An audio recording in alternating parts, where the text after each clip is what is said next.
रामपुर नाम के गांव में सुधा नाम की एक औरत अपने बेटे रघु के साथ रहती थी। रघु जब 4 साल का था तभी रघु के पिताजी सुभाष रघु और सुधा को छोड़कर किसी और के साथ रहने चले जाते हैं। सुभाष बहुत अमीर घर का आदमी था और सुधा भी अच्छी फैमिली सी थी, लेकिन सुभाष के घर छोड़ जाने पर घर वालों ने रघु और सुधा से बुरा बर्ताव शुरू कर दिया। सभी लोग सुधा को ही गलत समझ रहे थे।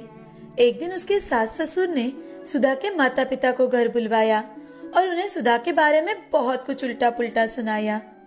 उनके सामने ही सुधा के ससुर सुधा से, देखो सुधा, हमारा बेटा बहुत अच्छा था, लेकिन तुम में ही जरूर कोई कमी होगी जिस कारण सुभाष हम सबको छोड़कर यहाँ से चला गया। अब तुम्हें भी यहाँ रहने का कोई हक नहीं है। चली जाओ यहाँ से अपने बेटे को लेकर। सुधा बहुत गिड़गिड़ाती है कि आखिर उसकी गलती क्या है और वो अपने छोटे बच्चे को लेकर कहाँ जाएगी, लेकिन उसकी बात कोई नहीं मानता। उसके अपने माता पिता ने भी उसे अपने घर ना आने की वार्निंग दे दी।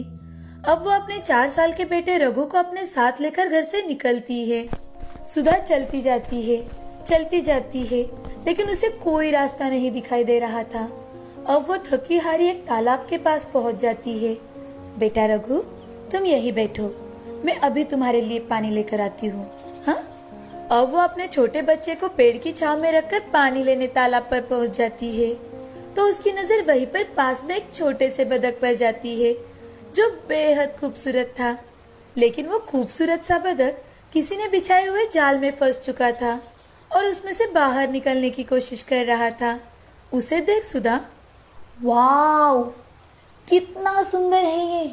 सुधा उस बतख को जाल से मुक्त करवाती है और फिर अपने बेटे को पानी पिलाने के लिए चली जाती है, तो वो बतख भी सुधा के पीछे पीछे चलने लगता है। उसे देख सुधा, चलो भागो यहाँ से, अब तुम आजाद हो, जहाँ जाना चाहो वहाँ जा सकते हो, भागो भागो यहाँ से। सुधा के इस तरह से बात करने के बाद भी वो बतख उसके पीछे पीछे ही चल रहा था। अब सुधा अपने बच्चे को गोद में उठा लेती है और उस बतख को प्यार से पुचकारती है और उससे, तुम तो मेरा पीछा ही नहीं छोड़ रहे हो। एक तो हम दोनों को घर से निकाल दिया गया है, और तो और हम दोनों का रहने का भी कोई ठिकाना नहीं है, न खाने का। मैं तुम्हें कुछ नहीं दे सकती, चलो जाओ अपनी राह पर। लेकिन फिर भी वो सुंदर सा बतख उसके पीछे पीछे ही चल रहा था। अब वो एक गांव में पहुंच जाते हैं जहां पर सुधा अपने लिए काम मांगने लगती है। भैया, कोई काम हो तो दिलवा दो ना, आपका बहुत बहुत भला होगा भैया।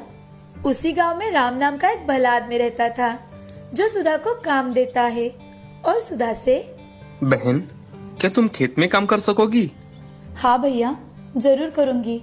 इस पेट के लिए कुछ ना कुछ तो करना ही होगा ना। तुम एक काम करो, तुम यहीं पर एक अपनी छोटी सी झोपड़ी बना लो और यही रहो।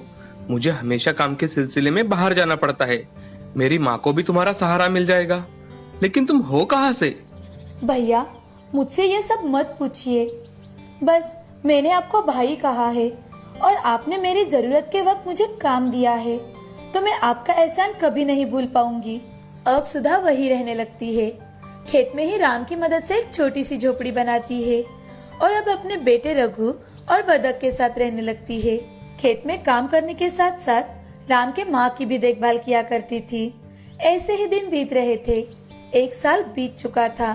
अब रघु 5 साल का हो चुका था और वो सुंदर सा बतख भी बड़ा हो चुका था और पहले से ज्यादा बेहद खूबसूरत हो चुका था। एक दिन रात के समय सुधा और रघु खाना खाकर सो जाते हैं। हर रोज की तरह सुबह उठकर सुधा बतख के पास आती है तो उसकी आंखें फटी की फटी रह जाती है। वो देखती है कि उस सुंदर से बतख ने एक सोने का अंडा दिया है। उसे हाथ में लेकर सुधा, मैं कोई सपना तो नहीं देख रही, ये कैसे? तभी बतख बोल उठता है, माँ, मैं एक जादुई सोने का अंडा देने वाला बतख हूँ। तुमने मेरी बहुत सेवा की है। मुझे अपना दूसरा बेटा मानकर खुद भूखे पेट रहकर मुझे खाना खिलाया है। अब मेरी बारी है कि मैं तुम्हें अपनी ओर से कुछ दूँ। अब तुम सारी चिंताएं मुझ पर छोड़ दो और ये सोने का अंडा बेचकर अपनी सारी ख्वाहिश पूरी करो।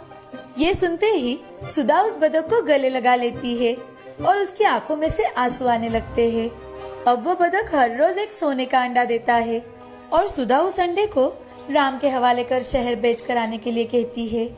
अब सुधा ने उसी गांव में एक जमीन खरीदी और वहां बहुत बड़ा घर बनवाया। ये देख गांव के सभी लोग बहुत खुश थे और साथ ही आश्चर्यचकित भी थे। एक दिन सुधा कपड़े धोने के लिए नदी पर जाती है तो वहां पर गांव के सरपंच की पत्नी मीना सुधा से, वाह वाह वाह वाह वाह वाह, क्या बात है सुधा, आजकल तो तुम्हारे कुछ अलग ही ठाठ है। जब इस गांव में आई तब तो तुम्हारे पास कुछ भी नहीं था, अब क्या कोई खजाना बिजाना मिल गया है क्या तुम्हें? सुधा बेचारी भोले मन से सब कुछ मीना को बता देती है। सुधा की बातें सुन मीना के मन में लालच आ जाता है। वो घर जाकर अपने पति मनोज को यह सारी बात बता देती है। मनोज सिर्फ सरपंच नहीं था, वो इस गांव का सबसे अमीर इंसान था, लेकिन फिर भी लालच के कारण रात के समय मनोज और मीना दोनों मिलकर सुधा के घर घुस जाते हैं और वो सोने का अंडा देने वाले बतख को चुराने की कोशिश करते हैं, लेकिन बतख जोर जोर से चिल्लाने लगता है।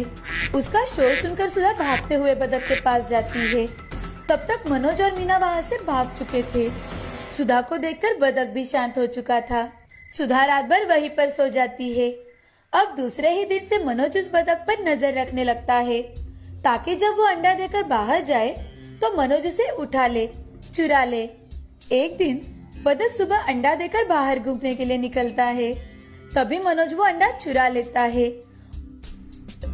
और अपने घर जाकर मीना को दिखाता है। उसे देख मीना, देखा देखा, मैंने कहा था ना कि ये सोने का ही अंडा है जिस कारण सुधा अमीर होती जा रही है, उसने खुद मुझे बताया था। मीना, अब मैं इसे अपनी तिजोरी में रख देता हूँ ताकि किसी को हम पर शक न हो। हाँ जरूर, कुछ दिन बीत जाने के बाद हम इसे बेचेंगे। और हाँ, आप हर रोज जाकर देखिएगा, शायद हमें और ज्यादा अंडे मिल जाए। हाँ, इससे हम पूरे गांव में सबसे अमीर बन जाएंगे। अब मनोज अंडे को तिजोरी में रख देता है। हर रोज की तरह सुबह उठकर सुधा जब बतख के पास जाती है तो उसे अंडा कहीं नहीं दिखाई देता। वो मायूस हो जाती है। उसे समझ में आ जाता है कि उसके घर में अंडे की चोरी हो चुकी है, लेकिन वो चुप रहती है, किसी को कुछ भी नहीं बोलती। अब दूसरे दिन भी मनोज सोने के दूसरे अंडे को चुराने के लिए सुधा के घर बहुत जल्दी पहुंच जाता है, लेकिन सुधा उस रात बतख के पास ही सोती है तो मनोज का अंडा चुराने का वक्त ही नहीं मिलता। अब वो घर जाकर तिजोरी में रखे हुए सोने के अंडे को देखने के लिए जाता है। जैसे ही वो तिजोरी खोलता है तो देखता है कि उसमें अंडे के साथ साथ बाकी के सारे पैसे, सोना, चांदी सब कुछ राख हो चुका है। ये देखकर वो जोर जोर से मीना को आवाज लगाने लगता है। अरे अरे मीना, जल्दी आओ यहाँ, ये देखो हमारे साथ क्या हुआ है। मीना ये देख जोर जोर से रोने लगती है, अपनी किस्मत को दोष देने लगती है और साथ ही अपनी गलती पर पछतावा करती है। हाय, मैं लुट गई, हमारे लालच ने हमें क्या से क्या बना दिया है भगवान। मीना, रो मत, देखो हमारे लालच के कारण ही ये सब हुआ है। अब से हम ये कसम खाएंगे कि आज के बाद हम कभी लालच नहीं करेंगे और कोई चोरी नहीं करेंगे, सबसे अच्छे से रहेंगे। अब जो हुआ सो हुआ, इस जादुई अंडे ने हमें हमारे लालच के कारण सबक सिखाया है। अब वो दोनों मिलकर सुधा के घर जाते हैं, उसे सारी घटी घटनाएं बताते हैं और उससे माफी भी मांगते हैं। अब वो दोनों सरल रास्ते से चलने लगते हैं और दूसरी ओर सुधा बहुत खुशी खुशी अपने बेटे और बतख के साथ रहने लगती है। अब दिन ब दिन वो तरक्की करती है, साथ ही गांव के हर जरूरतमंद को भी मदद करती है। गांव में सड़कें बनवाती है, तालाब बनवाती है, पूरे गांव को वो हरा भरा कर देती है।